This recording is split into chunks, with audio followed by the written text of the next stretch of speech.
श्रीमद् भगवत गीता में भगवान अर्जुन को मार्मिक उपदेश देते हुए समझाते हैं कि यज्ञ करने के पश्चात जो यज्ञ शेष है उस पर तुम्हारा अधिकार है।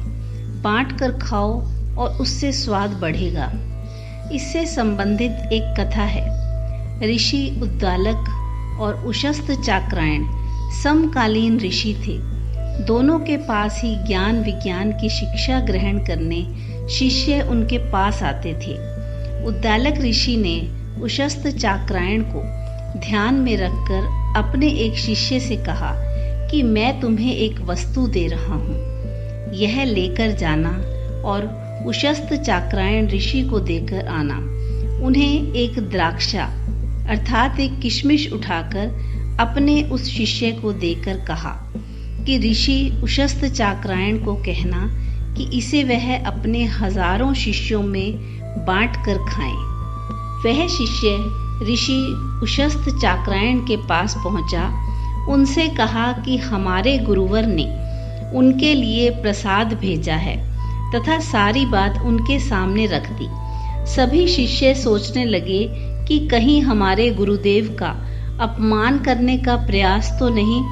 उशस्त चाक्रायण जी ने एक शिष्य को बुलाया और कहा कि ठंडाई तैयार हो रही है, इस किशमिश को घोटकर उसमें डाल देना।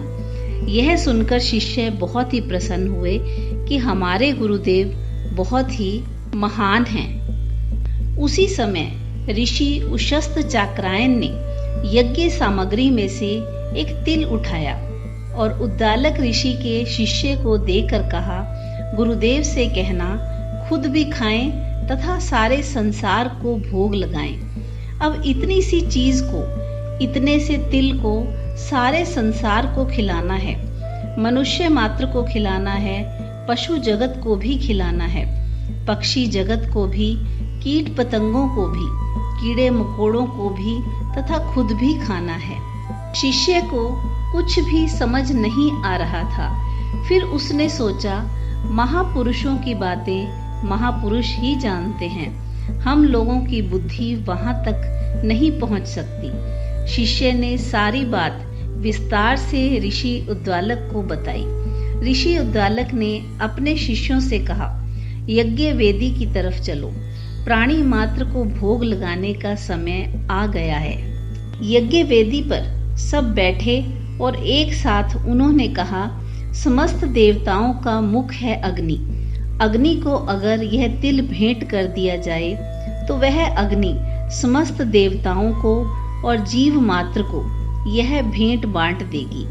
तब गुरुदेव ने कहा कि अब यह तिल सारे संसार में बंट गया है, किसे कम मिला है तथा किसको ज्यादा, इसकी परवाह नहीं करनी चाहिए। जितना है उतने में बांट कर खाओ, बस फिर तुम्हारा कर्म यज्ञ बन जाएगा। भगवान कृष्ण कहते हैं, इस प्रकार यज्ञ शेष को प्राप्त करना सीखें। कहते हैं, खुशी को बांटो तो बढ़ जाती है, दुख बांटते हैं तो हल्का पड़ जाता है। जय श्री कृष्ण।